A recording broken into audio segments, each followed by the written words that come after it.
Viva Voz, com Vera Magalhães.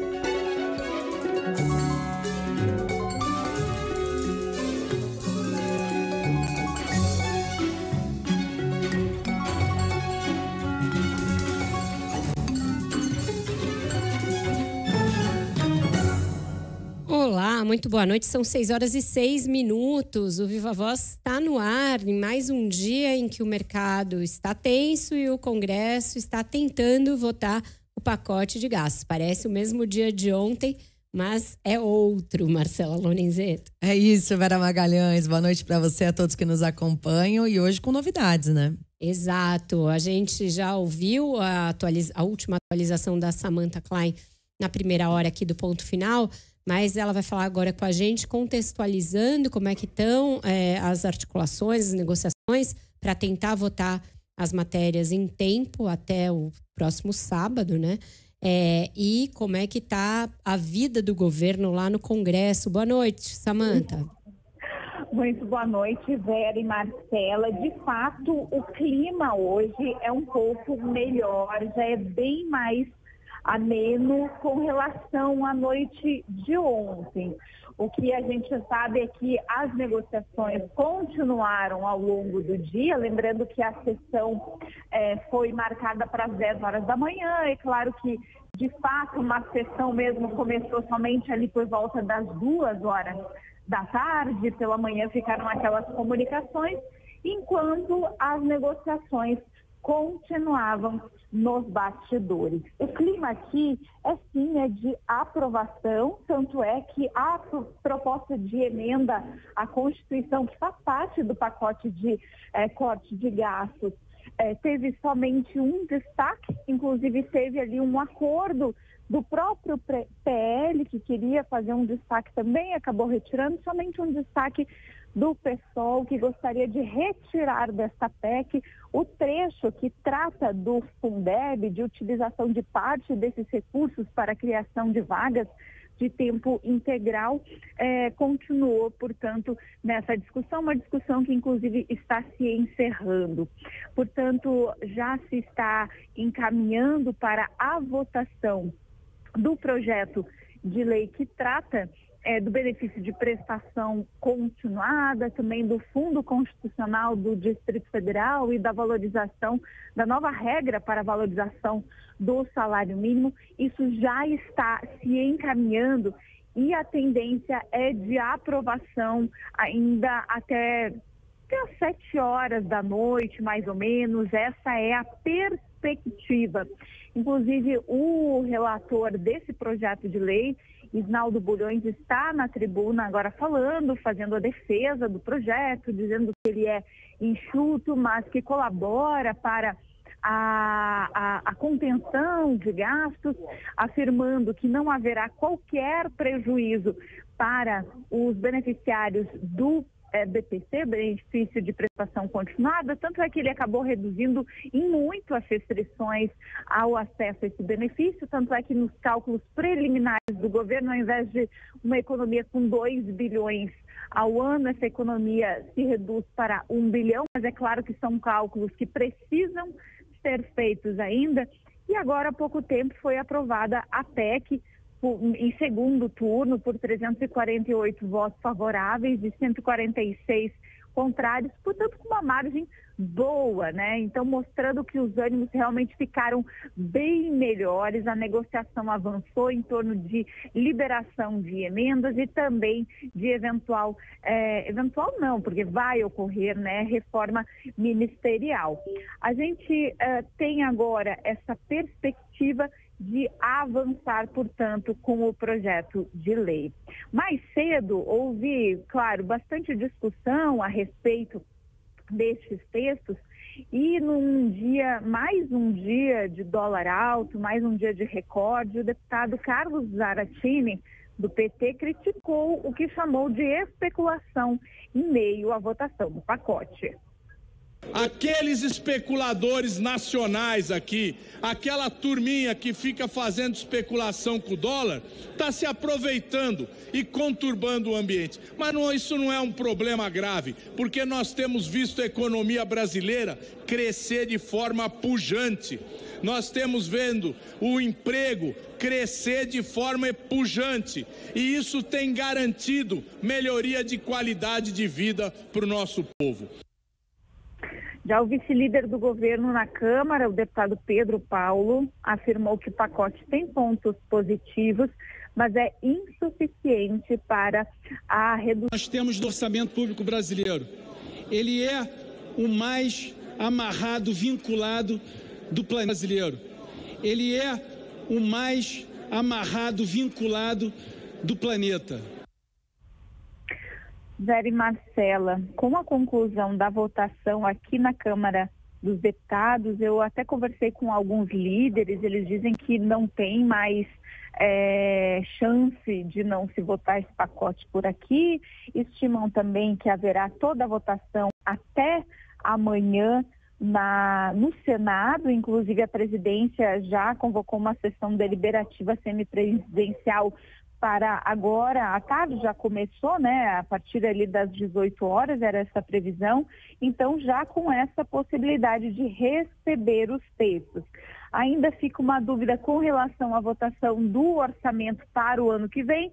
Tem uma previsão aí de se votar no sábado, mas é claro que é algo que a gente ainda precisa dessa confirmação. Até porque não vai precisar, tem como, pelo regimento, não passar pela comissão mista de orçamento. Mas realmente o foco aqui é realmente matar essa questão relativa ao pacote de corte de gastos, que o governo já está fazendo os cálculos. A economia era de 70 bilhões em 2 anos, alguns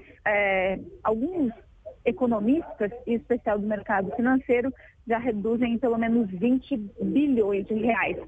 Agora, o líder do governo, José Guimarães, também está conversando aqui com os jornalistas. Não sei se a gente consegue acessar uma pergunta. Vou chegar aqui. Líder, é uma perguntinha aqui para a CBN. A Vera, é bem rapidinho. A Vera e a Marcela no ar. Bom, a gente teve a aprovação dessa PEC, agora a discussão do projeto de lei.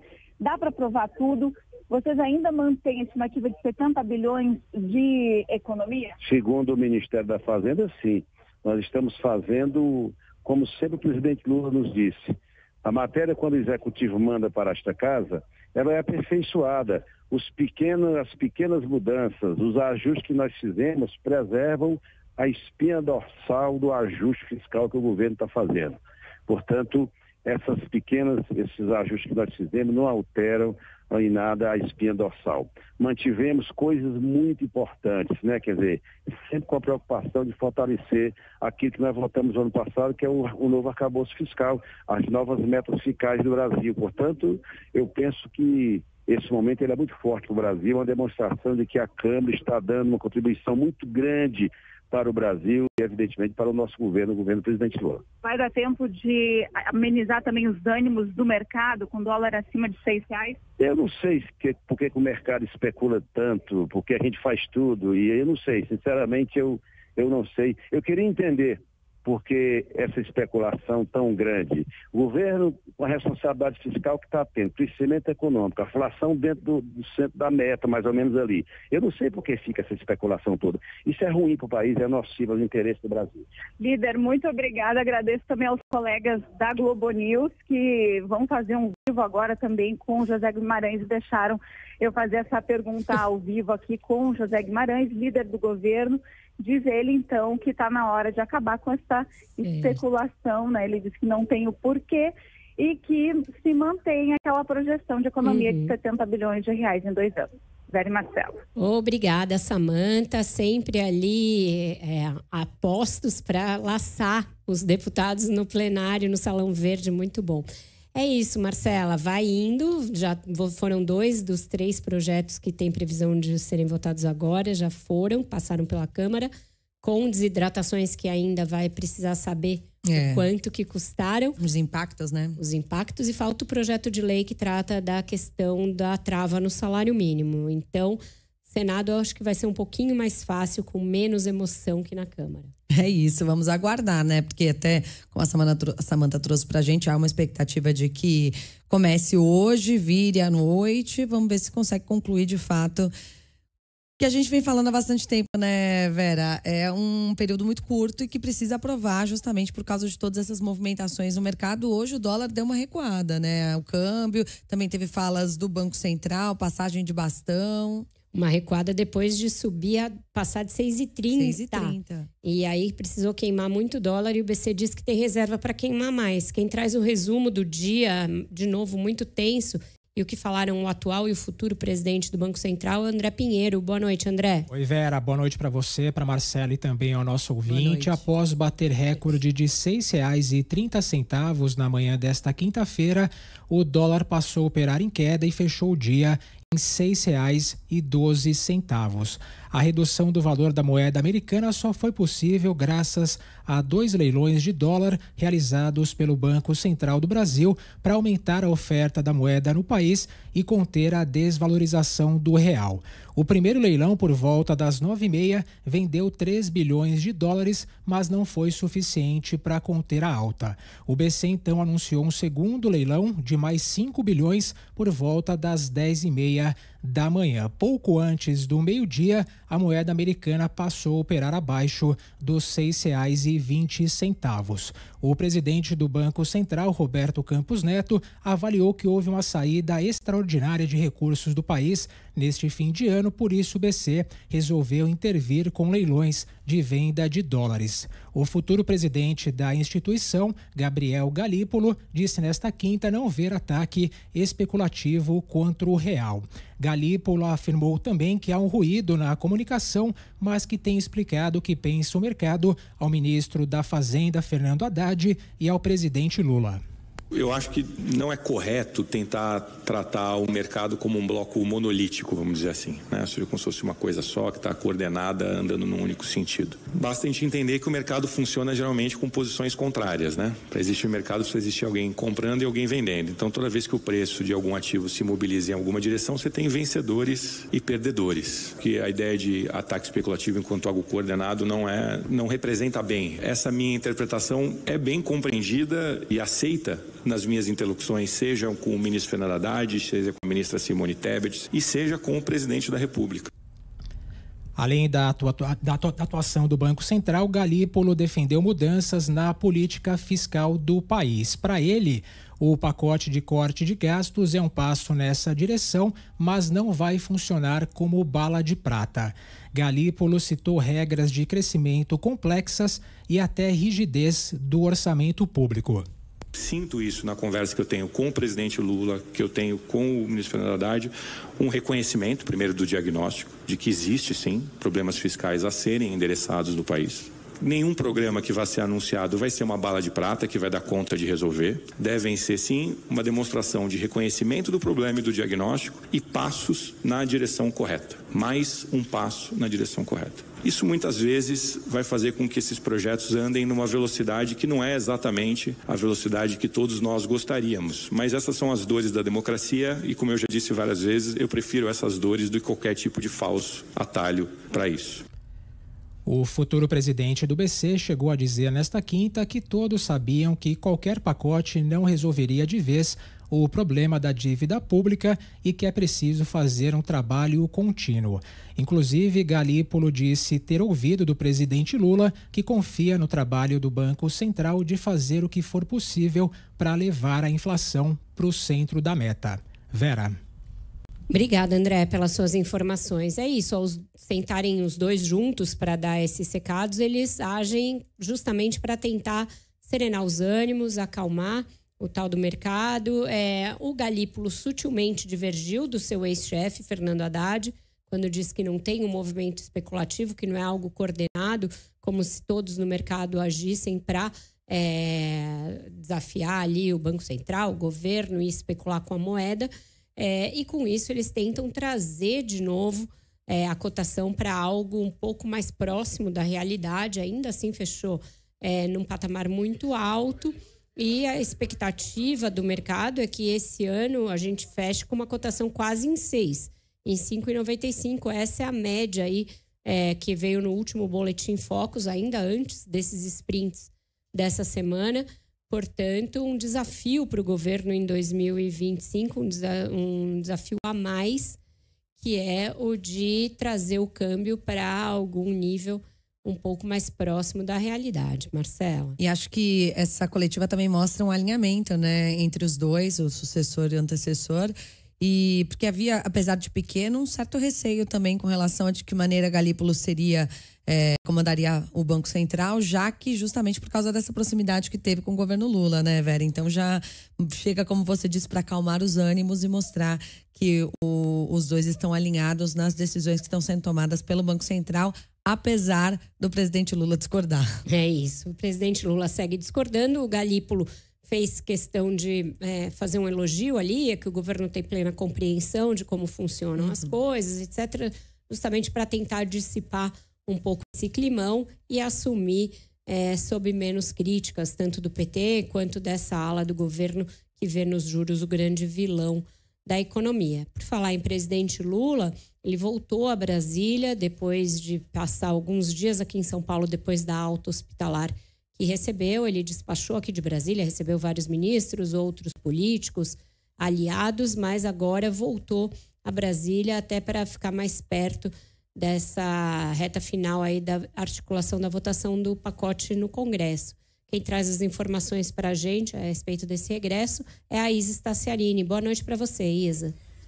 Pois é, Vera, muito boa noite a você, a Marcela, a todo mundo que nos acompanha nesse retorno aí a Brasília, né? Depois de ficar 10 dias fora por causa da cirurgia que fez na cabeça, o presidente Lula chegou hoje pouco antes da 13h, mais precisamente a 1h20 no Palácio da Alvorada, onde deve permanecer esses dias trabalhando. Lembrando que Lula não tem restrição para o trabalho, a única orientação médica é para que ele evite, pelo menos nesse momento, atividade física.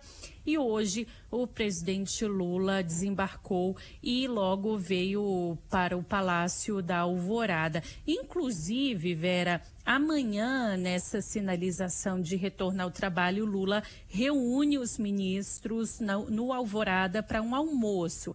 A expectativa, com quem eu conversei, eu falei com alguns interlocutores do presidente hoje, durante a tarde, é que o encontro amanhã seja curto, com poucas falas de alguns ministros mais estratégicos, como ali o Rui Costa, que é o ministro da Casa Civil, e em um clima muito mais festivo, de confraternização de fim de ano, do que propriamente dita, Vera, uma reunião ministerial como estava sendo cogitada, viu? Inclusive, hoje à tarde, Lula recebeu o chefe de gabinete dele, conhecido como Marcola, e também o embaixador, o diplomata, que é o responsável ali por organizar a agenda do presidente Lula, o Fernando Igreja. Foram as duas únicas pessoas que Lula recebeu no Alvorada, e justamente o Marcola vai voltar ainda ao Palácio do Planalto para fechar os detalhes desse encontro dos ministros amanhã com Lula. Com quem eu conversei hoje, me falou que amanhã Lula deve fazer mais um balanço do ano e traçar prioridades para 2025, já que é um ano importante, porque além de marcar metade do mandato do presidente, também antecede as eleições presidenciais. E já na mira do governo, na largada do ano, está prevista aquela reforma ministerial. Além de ter sinalizado já a substituição do ministro da SECOM, que é da Secretaria de Comunicação, Paulo Pimenta, Lula planeja outras trocas, inclusive para abrir espaço para acomodar o presidente do Congresso, Rodrigo Pacheco, que deixa o comando do Senado em fevereiro. Nessa semana, na terça-feira, o ministro da Defesa, José Múcio, se encontrou com Lula em São Paulo e eu conversei com uma pessoa que me disse que Múcio relatou ao presidente o fato de estar se sentindo muito cansado. Inicialmente, Múcio, que é ministro aposentado do Tribunal de Contas da União, aceitou ocupar o cargo de ministro da Defesa só por 2 anos, até conseguir equilibrar ali o clima entre os militares, que historicamente são alinhados mais à direita, e ao ex-presidente Jair Bolsonaro. Além disso, para acomodar Pacheco no governo, chegou a ser cogitada a ideia de trocar o Ministério da Justiça, hoje sob o comando de Ricardo Lewandowski, mas isso está um pouco mais escanteado, viu, Vera? Não tem sido algo que está com tanto fôlego assim. E também há uma provável substituição no Ministério, aliás, da Indústria, Comércio e Serviços, que hoje é comandado pelo vice-presidente Geraldo Alckmin, poderia ser também um lugar para acomodar Pacheco. Fato é que Lula hoje chegou a Brasília, ele foi orientado, como eu comentei logo no início, a não praticar atividades físicas, pelo menos por enquanto, mas ele vai passar por um novo exame de tomografia, dessa vez aqui mesmo, no Sírio-Libanês, em Brasília, daqui a 10 dias. Hoje, lá em São Paulo, na porta do Sírio-Libanês, falou um médico do presidente, o cardiologista Roberto Calil, que reforçou que o exame de tomografia feito hoje, logo cedo ainda em São Paulo, apresentou um resultado satisfatório. Vamos ouvi-lo. E, obviamente, ele vai ter as atividades normais, porque a parte de cognição está perfeita, pode trabalhar. Basicamente, é exercício físico. Exercício físico que o Calil fala é a respeito da restrição. A médica da presidência, Ana Helena Germoglio, disse que Lula vai ficar em Brasília nessa reta final do ano, onde passa tanto o Natal como também o Ano Novo. A previsão é que daqui mais ou menos a 10 dias a gente repita o exame de imagem lá em Brasília, no Sírio de Brasília mesmo, e faça o acompanhamento por lá, né, onde o presidente deve passar Natal e Ano Novo lá em Brasília. E como você estava falando, Vera, Lula voltou a Brasília em meio aí a esse esforço, inclusive dos ministros, que tenta articular a aprovação do pacote fiscal do governo no Congresso. Vera. Perfeito, Isa. Muito obrigada pelas suas informações. É isso, presidente se recuperando.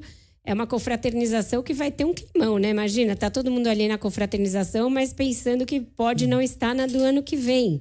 Porque tem uma reforma ministerial aí rolando, a fritura, a chapa tá quente para geral, até o vice-presidente está na mira da reforma, mas ainda assim vão falar em confraternização. Essa vai ser complicada. A gente vai agora para o Repórter CBN, depois um rápido intervalo e volta com a Renata Agostini. CBN Ponto de Vista, com Renata Agostini.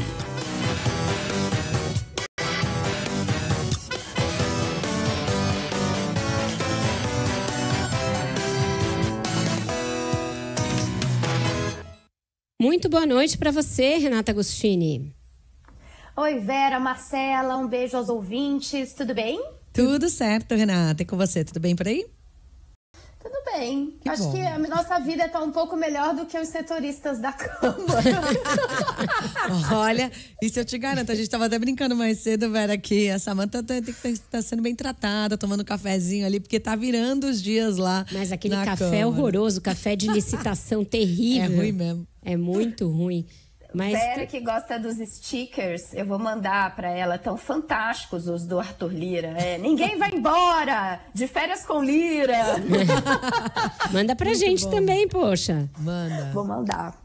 Meninas, a coisa vai de vento em polpa, mas a Vera fez o prognóstico na terça-feira, né? Será que vamos na quinta-feira falar com as coisas resolvidas? Nada resolvido? Uma parte, pelo menos. Vamos fazer justiça. Uma parte resolvida e o dólar ainda não tá a 6,30. Então, né, copo meio cheio. Bateu, mas voltou. Ai, pois é, a gente tem, o que tem de ontem para hoje, né? Quando a gente falou na terça, havia essa perspectiva de sim se votar. A gente estava naquele dia numa indicação do Lira, vou colocar para votar, mas não sei se tem voto. Mas já algumas indicações de uma leitura por parte do Ministério da Fazenda de que o caminho, de que as coisas estavam encaminhadas. Agora, qual a grande preocupação, e esse temor está se confirmando? É o grau de desidratação que esse pacote terá.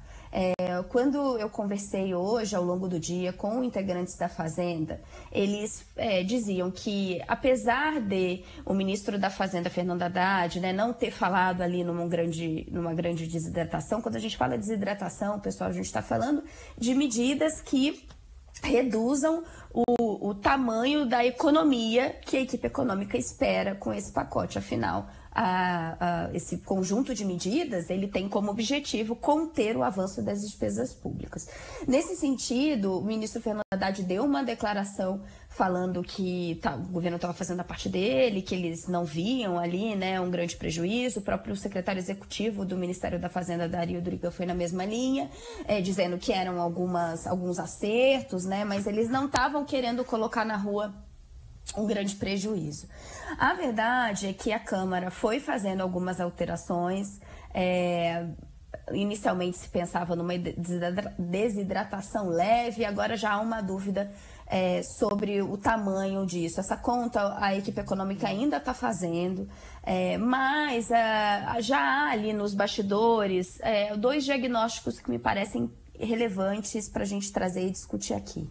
O primeiro é de que sim, há um estrago foi feito por parte de um Congresso, né, que costuma geralmente fustigar o governo de não ter um compromisso fiscal, com razão, até a gente fala muito sobre isso aqui, que o governo em diversos momentos se mostra leniente com o controle dos gastos públicos ou mostra estar disposto a fazer um esforço insuficiente. E esse Congresso, né, que gosta de dizer que é fiscalmente responsável, está ali imprimindo, tá minando um pacote que, como já falamos diversas vezes, ele é tímido na visão do mercado. O segundo aspecto é que, independentemente dessa conta final, a última indicação que eu tive aqui, meninas, de um secretário do ministro Fernando Haddad, é que eles estavam finalizando essa conta, mas eles achavam, abre aspas, que não seria uma diferença tão grande, né? Vamos ver. É que, independentemente da forma como fechar, eles estão projetando um janeiro muito difícil, porque eles entendem que existe uma crise de confiança que não se encerra com o pacote fiscal. Renata, para a gente encerrar, eu queria ouvir você sobre a fala de hoje do Gabriel Galípolo, ele lá do lado do Roberto Campos Neto, os dois fazendo questão de mostrar harmonia e entendimento, e ele sutilmente discordando do seu ex-chefe, Fernando Haddad, ao dizer que não existe um ataque especulativo. Com isso, ele quer tentar ajudar a acalmar o mercado, mas como isso o coloca em relação ao governo Lula e a expectativa dessa relação a partir de janeiro? Quando o próximo presidente do Banco Central diz que não existe um ataque especulativo, né, um ataque coordenado, e ele faz questão de dar ênfase ao fato de que o mercado não é monolítico, e a gente volta e meia fala isso aqui, né? Ele é composto de interesses difusos e essencialmente ele pensa em dinheiro. Ninguém queima dinheiro por uma questão meramente ideológica. Quando o Gabriel Galípolo fala isso, ele vai criando uma dificuldade, e eu não digo não só para o seu ex-chefe Fernando Haddad de como alinhar essa comunicação com o BC, mas também para o partido do presidente, que estava prometendo uma trégua para a equipe econômica e para o Banco Central. Porque se não existe um ataque especulativo, como a presidente do PT, como integrantes do governo gostam de dizer, o que resta é uma crise de confiança, como essa que foi endereçada por um integrante do time da Fazenda nos bastidores mais cedo, e que reflete as falas do presidente. E uma insegurança criada no mercado do compromisso de Lula e desse governo de ajustar as contas públicas. O que sobra, né, Vera e Marcela, é a realidade. Realidade, tem que lidar com ela. É que nem aquele meme que surgiu essa semana de Mercúrio falando: não estou mais retrógrado, assumam seus erros. Assumam seus B.O.s por aí. Maravilhoso. Um recado parecido com o de Mercúrio, é isso? Perfeita, é isso. Se ele fosse expressar num meme, seria esse. Então tá certo.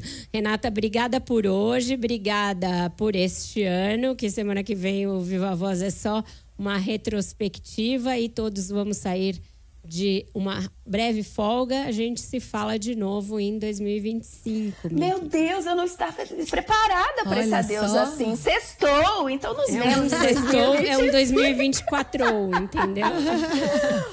Nos vemos em 2025, meninas. Sempre um prazer estar aqui com vocês e um beijo aos ouvintes. Bom Natal e Ano Novo para todo mundo. Boas festas para você, Renata. Obrigada pela parceria com a gente. Um beijo. Eu dei uma folga pra Renata, eu não sei se isso estava previsto, mas é que como eu já não tá votar, eu já me descabelando ali, né? Talvez o Ender te ligue, tá, amiga? Mas eu não estarei aqui. Beijo, não me liga. Brincadeira, pode ligar. Beijo. Manda o meme do Lira pra ele. Beijo, Renata. Tchau. Férias com Lira. A gente faz mais um intervalo aqui e volta já com a conclusão do Viva Voz. E estamos de volta com o Viva Voz, enquanto o Congresso está ali na labuta, vota, faz plantão, passa o feriado lá, troca amigo secreto. O Supremo já está arrumando as malas, ministros já, cada um vai para sua casa, vai fazer as compras de Natal tranquilamente. E hoje o presidente da Corte, Roberto Barroso, fez ali um balancinho de fim de ano em ritmo de... eu pensei que todo mundo fosse filho de Papai Noel, reclamando do dinheiro disponível, que é bastante sintomático. Justamente nesse momento não parece um discurso muito apropriado. Pois é, momento de corte de gastos, exato, né, Vera? Vivemos com o mesmo orçamento desde 2017, está sofrendo.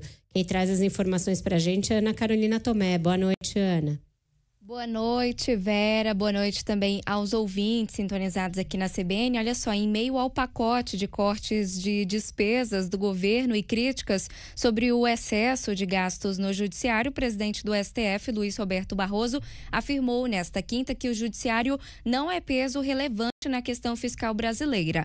A fala do ministro foi na última sessão antes do recesso. De acordo com ele, há uma sobra orçamentária que vai possibilitar comprar o prédio do Conselho Nacional de Justiça. Segundo ele, o judiciário vive com o mesmo orçamento desde 2017.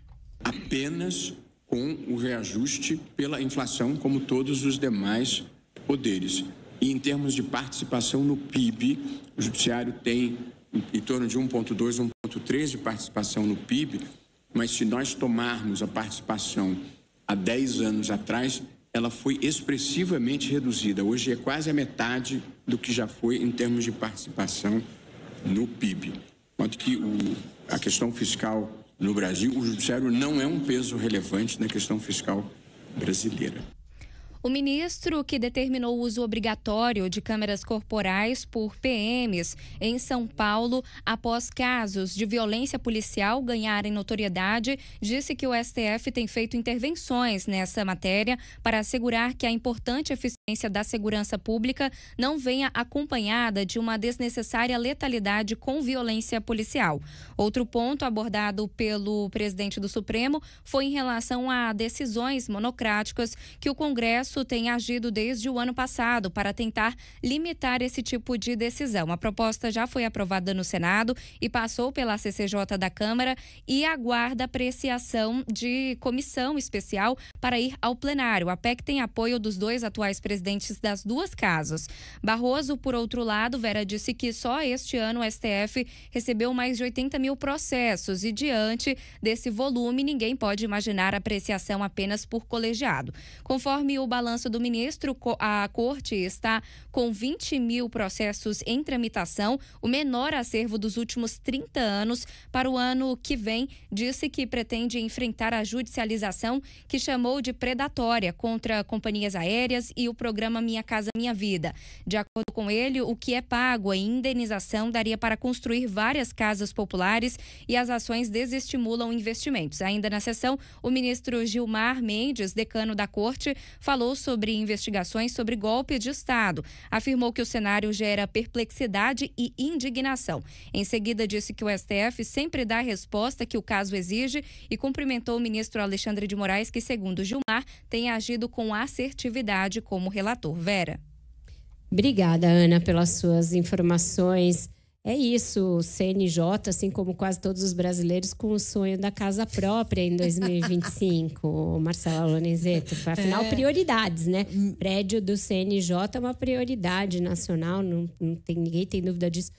Soa um pouco descolada da realidade essa fala do ministro, né? Porque ainda que a comparação para ele dizer que o judiciário não tem peso no problema fiscal brasileiro é assim, em relação ao PIB, o quanto o judiciário gasta. Ainda que seja uma fração pequena, todos os poderes devem dar a sua contribuição, uma vez que se está falando em cortes de despesas públicas. Então, ficou bem fora do tom essa fala, ainda mais para alguém que presidindo um poder que está justamente querendo dizer como os outros devem gastar o dinheiro, né? Que é o caso das emendas. Então, é aí mais uma razão para o judiciário dar a sua colaboração no ajuste fiscal. A gente volta a Brasília agora, porque a Samantha Klein, incansável, que já está se preparando para passar suas férias juntamente com o Rodrigo Pacheco, Arthur Lira, todo esse pessoal, nos conta o que o ministro Alexandre Padilha falou em reação às primeiras votações do pacote. Diga aí, Samantha. Pois é, Vera, o ministro das Relações Institucionais veio conversar com o presidente do Senado, Rodrigo Pacheco, e ele afirmou no Senado que o pacote de corte de gastos não tem indícios de desidratação. Ele, inclusive, usou termos médicos, diz que como médico não há estes sinais, e aí citou alguns sintomas de desidratação e disse que os parlamentares estão fazendo o trabalho deles em fazer as alterações às 3 matérias. No entanto, estas mudanças estão, sim, já trazendo alguns dados de redução da economia que o governo pretendia com 70 bilhões de reais em 2 anos. O ministro Alexandre Padilha ainda afirmou que o marco fiscal será cumprido e que a economia também será realizada. Padilha ainda destacou que segue a perspectiva de finalização da votação das propostas nas 2 casas, ainda neste ano legislativo, ou seja, antes do recesso, assim como o orçamento da União para 2025 também vai ser feito, também vai ser analisado e votado ainda neste ano. Existe aquela dúvida se pode ficar para o sábado ou não, mas essa é a perspectiva. Padilha também disse que o objetivo é votar as matérias sem emendas no Senado para que o pacote não tenha que voltar para a Câmara. A expectativa de que o Senado faça absolutamente tudo para concluir a votação aqui no Senado, a votação dessas medidas nesse ano legislativo. Então vamos trabalhar para que aqui no Senado se reafirme aquilo que está sendo discutido pelo governo junto com o Congresso Nacional, para que a gente possa terminar esse ano legislativo com as medidas aprovadas. Aqui na Câmara, os parlamentares estão discutindo o projeto de lei que trata das modificações do benefício de prestação continuada, aliás, alterações muito mais enxutas do que a previsão original do governo. O relator praticamente eliminou a economia do BPC, estimativas aí de 2, deve ser de no máximo 1 bilhão a economia, e apesar dessa afirmativa do ministro Alexandre Padilha, de que não há desidratação, somente com as mudanças do Fundeb, por exemplo, o relator diminuiu de 20% para 10% total de complementação da União para o fundo, que poderia aí ser destinado para matrículas de tempo integral. Essa economia cai de 4 bilhões e 800 milhões de reais para 2 bilhões e 400 bilhões.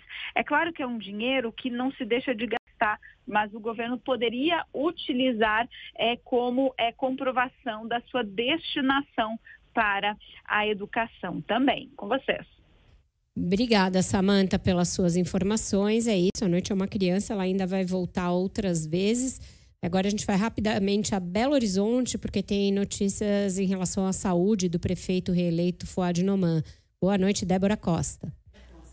Oi, Vera, boa noite para você também. O prefeito de Belo Horizonte, Fouad Noman, do PSD, voltou a ser internado nesta quinta-feira. Segundo o Hospital Mater Dei, na região centro-sul de BH, onde ele está hospitalizado, o gestor apresentou um quadro de diarreia e desidratação.